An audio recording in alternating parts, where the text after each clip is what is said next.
This week, Pirates of the Caribbean, nothing happened, and some PS3 exclusive goodness.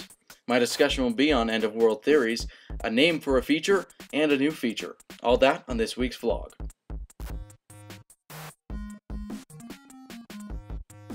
So at 12:01 on May 20th, 12:01 at night, I went to Pirates of the Caribbean, the 4th, on Stranger Tides.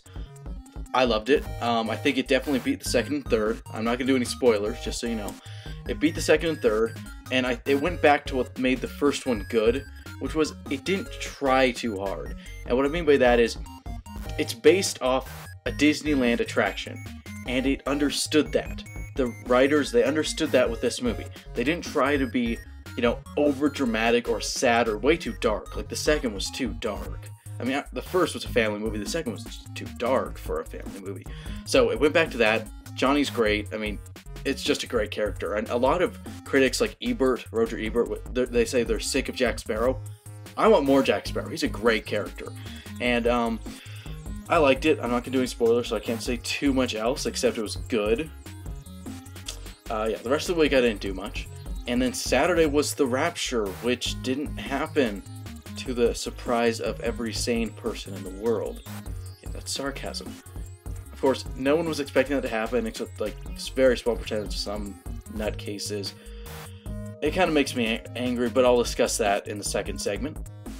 And on Saturday, I had a lot of fun. My friend and I, Andrew, played some PS3. Because it's new, there'll be a lot of vlog stuff on my PS3. We had a lot of fun with Little Big Planet, 2-player, It's a fun little game. If you don't know, it's a PS3 exclusive platformer. You jump around, you customize your guy. It's just kind of a cute little inventive, imaginative world. It's good. But way more fun with Uncharted 2.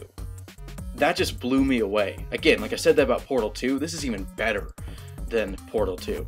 It's just, I put on Twitter and Facebook, Uncharted 2 was the best action film I have ever seen, and it's one I get to play. That's how to sum it up. It's pretty much a movie. It's just really well made, ton of fun, great story, amazing voice acting. We had a lot of fun with that. And so last night, really exciting, I pre-ordered Infamous 2. If you don't know, Infamous is a open world sandbox game. You're a superhero, you got electricity powers, you have decisions to make, whether you turn a hero or infamous. You got a little meter, and that's why it's called Infamous. Great game, sequel coming out. I'm really excited. It's one of the reasons I got a PS3. Well, I wanted a PS3. Coming out June 7th. It's going to be a long 2 weeks, but it'll be a lot of fun. Yeah, that's it. That was my week. Kind of boring, except the last 2 days. So, there's that. So my discussion today, because of the Saturday Rapture, which didn't happen, is about End of World theories. They're dumb. I'm going to throw that out right now. They're dumb. Let's start from as far as back as I know, more recent. Halley's Comet, where it was supposed to end when it came by in like 83. I want to say 83, but I might be way off on that. It's a rock. You need to understand, it's a giant rock. Yes, it's a big rock and it's a space rock, but it's a rock. It's not going to lead to some catastrophic end of world. It's not going to hit us. Scientists are very good at predicting trajectory. It wasn't going to hit us. It was just a sign of the apocalypse. It's a rock. Y2K, that was just kind of dumb. My history teacher today explained it well. People didn't know about computers, and so the big deal was computers weren't programmed to turn the date to 2000. And so it wouldn't know when it got to 999. If it went to 1000 or 2000, it didn't know because it wasn't programmed. So it would melt down. Our electricity would die because it was computer run, and we'd go back to the dark ages because we'd lose everything, I guess. That was kind of dumb, pretty funny, because Apple had a great ad campaign about it, because PCs were the big deal, and so it said, hey, buy a Mac because we're not as well known, so Y2K isn't going to affect us. They had the HAL from 2001: A Space Odyssey on it as their spokesman. It was amazing. Okay, it was amazing to watch on YouTube a few years later. I was very young at the time. And so, of course, the recent one was the Rapture, which is dumb. I mean, it's if you believe the Rapture's going to happen, all that, it's in the Bible. It was added like a few hundred years ago, but yeah, whatever. I'm not going to diss anyone's belief in any religious thing on my blog, but it says in the Bible that no man nor angel will know when the Rapture happened. So some random ancient guy in, I can't remember what state, says that the world's gonna end because of some secret numbers, don't believe him.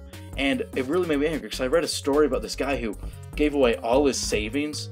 Well, not gave away, but used all his savings and all his assets, everything he owned, to start the ad campaign, which you saw probably a bunch of billboards around. It's like the Bible guarantees it, had a little seal. I thought that was hilarious. It's like guaranteed fresh, guaranteed destruction.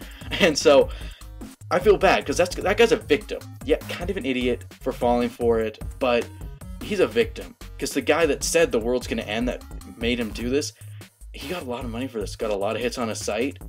It may or not be a scam, and I think a lot of these are.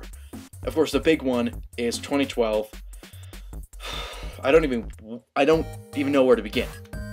It's beyond any other theory idiotic.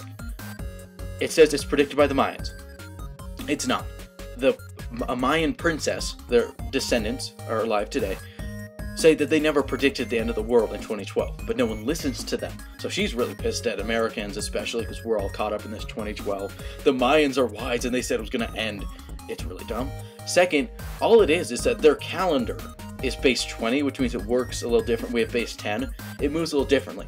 And so how it was described to me by, I went to a college lecture on it, is you have a little like day wheel almost. Then you got a week wheel, a month, incrementally getting up. So you have a wheel. Their calendar is wheel based. And so December 21st, 2012, a giant wheel turns. One of the biggest, it turns once. Like one little notch. That's all it is. It's done it. This is the 14th time since they made the calendar it's turned. It's not that big of a deal. It's like going from 1999 to 2000. Of course, we saw that was apparently a big deal.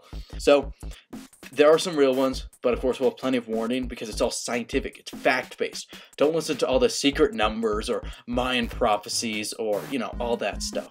It's just dumb, and it's more fear-mongering for profit than legit stuff. So that's that. I have a few quick updates. First, I got an awesome name for my movie mixing. It's called Cinema Splice.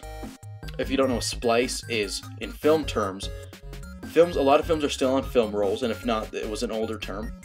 The actual film rolls, of course, they can't be big enough to have the 2.5-hour movie, so it comes with different canisters, and the projector has to match them up just right so they flow naturally so you don't see it, or otherwise the screen will jump. I work at a movie theater that happens quite a bit, where here's the picture on the screen that just jumps halfway down. It's called a splice when you meet the two frames together. So a lot of people don't know that. Splice is also like a knitting thing. I think that was the first term. I'd never heard it, but that's the first term in the dictionary. I wanted to, say it's film-related splicing and alliteration sound-wise. Cinema Splice. I think it sounds good. Again, first one. Gonna be in like a month and a half or so. Casablanca Inception. It'll be really good. And I was on my YouTube channel, which you're obviously on. I was watching my old short animated movies, and I like them a lot. They're fun, and I remember having fun making them, and I haven't really made any or even looked at that game. So I've decided to make some more. During study hall, I wrote an entire short film. Silent film. It's a crime one. I'm going to make that this summer, and I'm going to make a few more of those animated films. So that's all I have this week. The music you're listening to was created by Sam and BitCrunch. I'll link right over there. Right there, YouTube channel. Check it out. It's really good. Nice background music. Nice to listen to, whatever. It doesn't have lyrics. He's done some lyrical stuff. Check out his YouTube channel. Good stuff. And I will see you next week.